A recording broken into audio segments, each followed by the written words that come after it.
Hello, you're watching Ellie from Ellymentry Papercrafting. I'm an independent Stampin' Up demonstrator here in the UK. I've been looking at some card designs and I found a lovely design by Natasha Foote, which she showed on YouTube. But I'm using completely different products. I'm sure she won't mind me using the layout. So I've chosen hand-penned Petals, the photopolymer stamp set from Stampin' Up. And I'm going to be using this main image here and the sentiment congratulations. Okay, that's all I'm going to use from this set. It's quite a simple card, but I thought very effective. So I'm going to start by stamping the image onto a piece of basic white cardstock. And when I'm doing a flower card and soft sort of colours, I don't like to use black to stamp the image with. I want it to be quite a pale colour, so I often choose something like grey granite. So I'm simply going to ink up my stamp and stamp. I'm going to go a bit up towards the top and just kind of about there. I think it's probably central, but okay, just give a minute for that ink to transfer, and that gives me a nice soft kind of outline. So to colour this, I'm going to use the Stampin' Up water pencil and the blender pens. Okay, now don't get these confused with the Stampin' Up blends. Blends are alcohol marker pens, okay, which have the same colours as the whole range of Stampin' Up. These are just, I don't know what's in there. There's liquid in here that helps you to move around the watercolour in the crayons, pencils, without making the paper too wet. So you can use water with these, but when you're using just ordinary cardstock, you are running the danger of making your paper wet and then it will pill. But if you use this, you just get a really nice, lovely, even texture over your cardstock. It doesn't make it too wet. So I'm going to start by just doing my leaves, and I've got Granny Apple Green here. Now, anyone who knows me knows that I really am not into colouring. And I find if I've got to colour, I find these watercolour pencils are my absolutely easiest way to do it. So I'm just roughly colouring in all the foliage in this Granny Apple Green, which I have to say has really grown on me, because when I first saw it, I thought it was a really bright sort of in-your-face green, and I thought, oh God, I'm not going to be able to get on with that. That is not me at all. I'm not a really, really bright person. And I'm going to just put some darker green down the middle, and I think I'll go for the garden green, if it'll come out of the pack. So all I'm going to do with this is just do some little sort of lines from the middle, just to encourage a little bit of darker colour down the centre of the leaf. It will be very subtle, the difference in colour, but that's all we want. I never really got into closely looking at flora and fauna until I started cake decorating, and producing sugar flowers meant that it was really a good idea to go and look at the flower before you make it, because colours are just fantastic, and to see the way the flower grows, the whole plant grows, and you then notice the different shading in the petals and the leaves. And what I learnt when I really went and looked closely at foliage was that not only do they have different colours on the actual front of the leaves, but the back of the leaf is always a very, very much lighter colour. And you know, I never really noticed that. So it is good to really go and look at these things, look close up.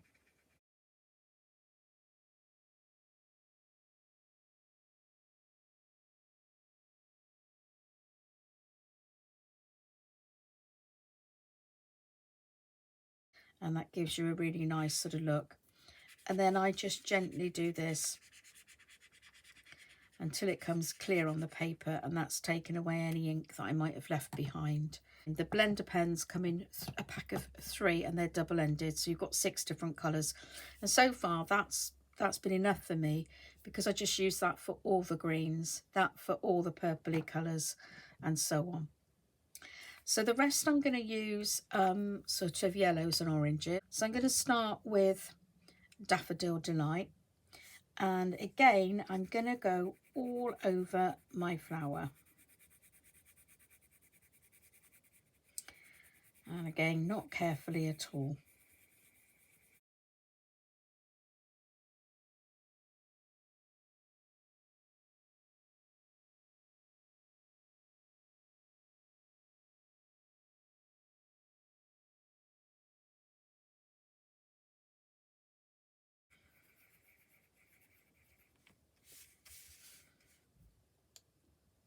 Okay, and then I'm going to come in with Pumpkin Pie, and I'm going to go all around the middle of the flower.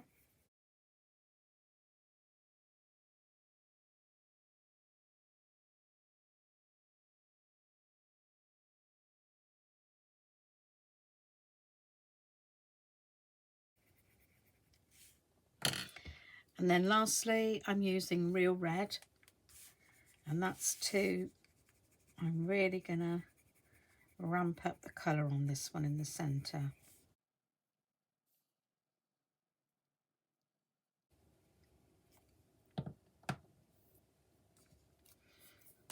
So then come in with this, and I'm going to go around the outside first to use on the yellow.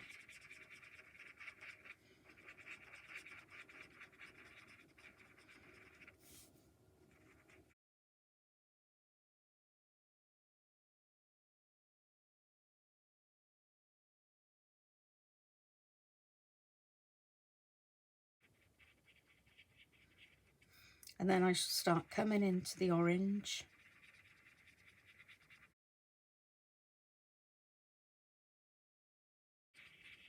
And finally the red in the middle.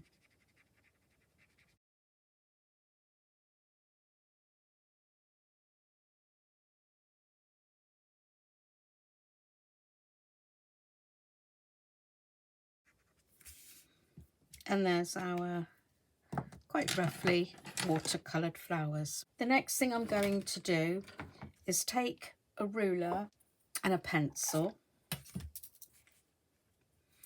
and I'm going to go roughly down the middle. It doesn't have to be perfect, but just I thought between the 2 leaves at the top and bottom of my design, and very lightly draw a line like so. And then I'm going to take my little snips and cut down that line.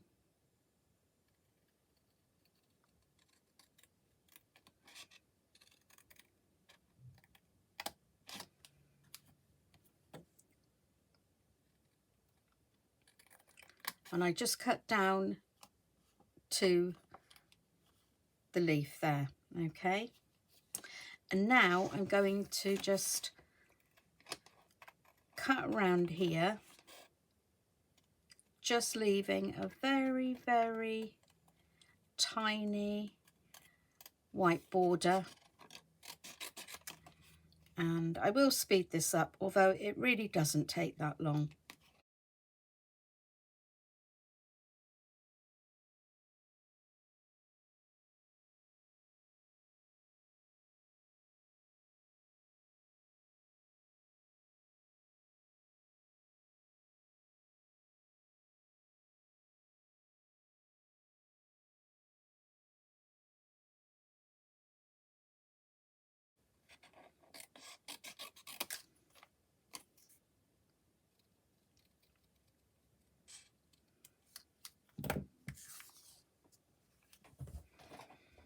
and you're left with this. Now that took me about, I don't know, 2 minutes to do that, so it's really not that difficult and not that time consuming. Now, just to sort of finish this off, I'm going to take these two little, I don't know what you call them, twiddly bits, I suppose. Well, that's what I call them.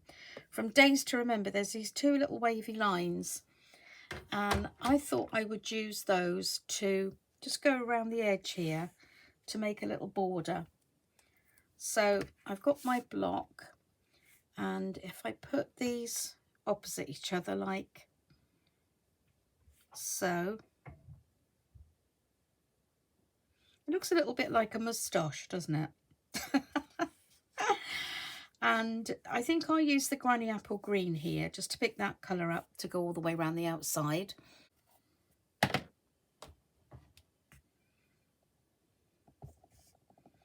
And this doesn't have to be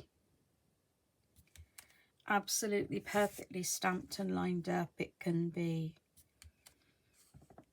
just here and there, just as you find it fits. And I'm quite pleased with that because I haven't practiced that and it worked beautifully. So that's my design for the front of my card.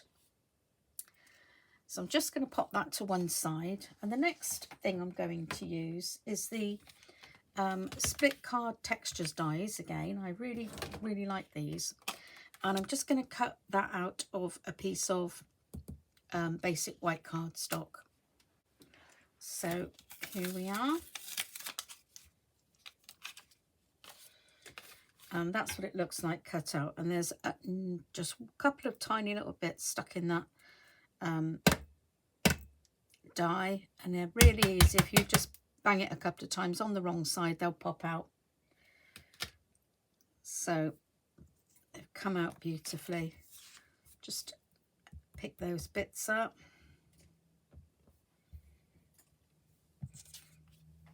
So I've chosen a card base even of So Saffron, and that's going to sit on my card like so, and this is going to hang over the edge here. Now I didn't want any of this showing around here, so I'm going to cut this down across the bottom here and here. So it's better to use a guillotine when you're going to cut anything across here, because if you use a trimmer it can drag these tiny little pieces and spoil it.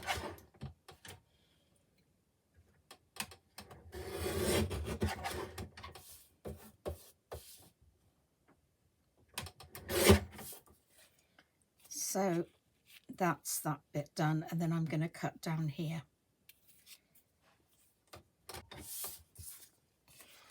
Okay, so you've got that nice grid shape showing, and then this is going to fit quite nicely over the side there.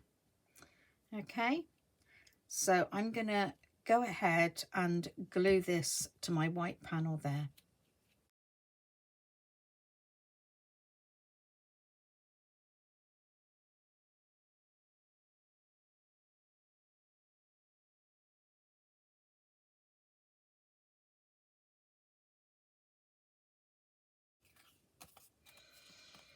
And then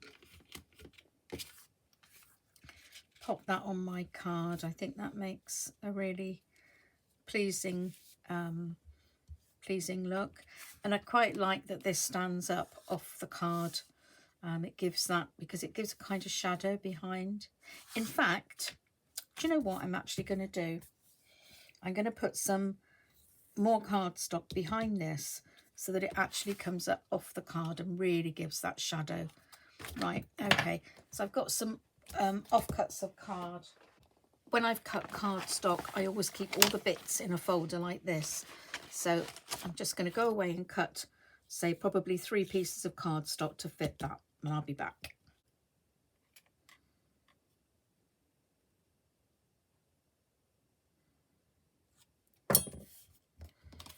Now, as you can see, these pieces of cardstock are not all exactly the same, but that's all right. And that one you can see is just a piece of cardstock that I'd coloured, and something went wrong. I didn't like the effect. But rather than chuck it away, I left it in my scraps, and it's come in really handy to be able to use for something no one's going to see. But that's going to really help to enhance our card.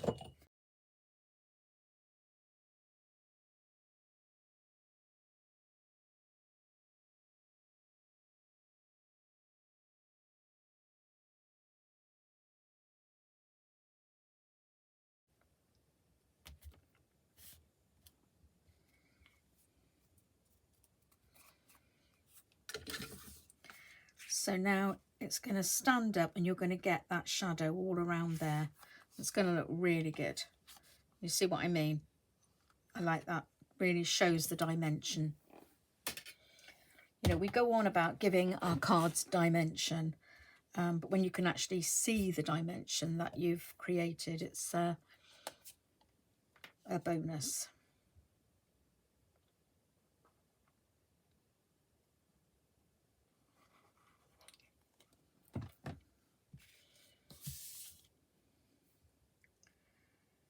So just pop that down like so. And it's really nice that you've got the foliage coming off. It looks, you know, it gives the illusion of movement. And I really like that effect. So had I really thought ahead, and I say this so often because I don't always plan my projects really well. I kind of just get an idea and then roll with it. And so I kind of build it up as I go along on the camera, and things like this happen. So had I thought ahead, I would have put some double-sided adhesive on this cardstock before I started, before I die cut it, so that when I die cut it, all this would have been sticky on the back and it would have stuck to the card. So if I'd done that, I wouldn't have had this lovely 3D effect with the shadow. So sometimes planning ahead isn't always the best way. Sometimes you just go ahead and play. So just to finish it off, I'm going to stamp the word congratulations onto a piece of basic white cardstock. I'm going to use the Granny Apple Green again to get the match in a colour. I'll just see if I can find a nice die to cut that out. Okay, I think it might be this banner die here.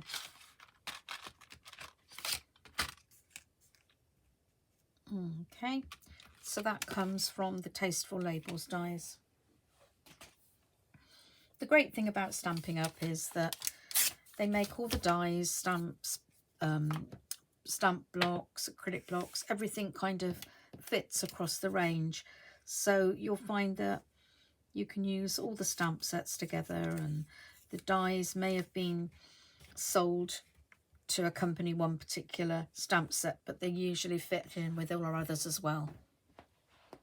So here's our little banner, and I'm just going to pop that down the bottom here, and I think I might just build it up in the middle just to give it a little bit of another little bit of dimension, like so. And as I'm out of dimensionals, which I've mentioned a couple of times, I'm going to use the same method as I did there, just to get a strip of cardstock that was on the desk, and just putting the lid on my glue. And I'm just going to cut a piece off like so. Again, it's not really vital that they're all exactly the same size because they're all going to be hidden underneath, but roughly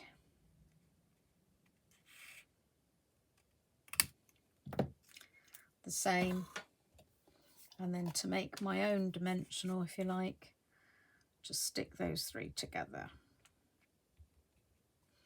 Okay, so these little scraps really do come in useful.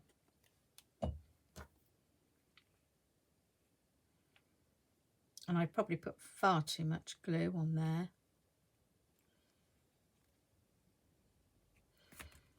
But one thing's for sure, they're not going to come apart. And then to help to get the dimension before I actually stick it down, I'm going to take my bone folder and just very lightly curve it to start with, like so. Okay, and then I'll pop this right in the middle, and I should put the glue on the back of there and pop my little homemade dimensional on the back.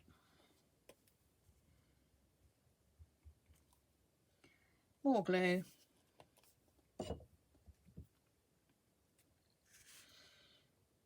And then that goes on top.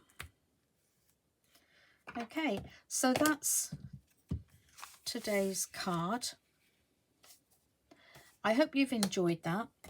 If you do enjoy my work, my videos, etc., please do give me a thumbs up. That adds to the my algorithms, I think they call it, on YouTube. Benefits me in some way. Please make sure you're subscribed, share my videos with others who might be interested. If you would like to purchase anything I've used today, you'll see a link to my online store in the description box below.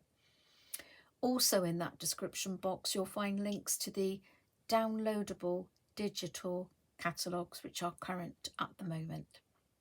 So I'll say goodbye and hopefully I'll see you again next week. Bye everyone.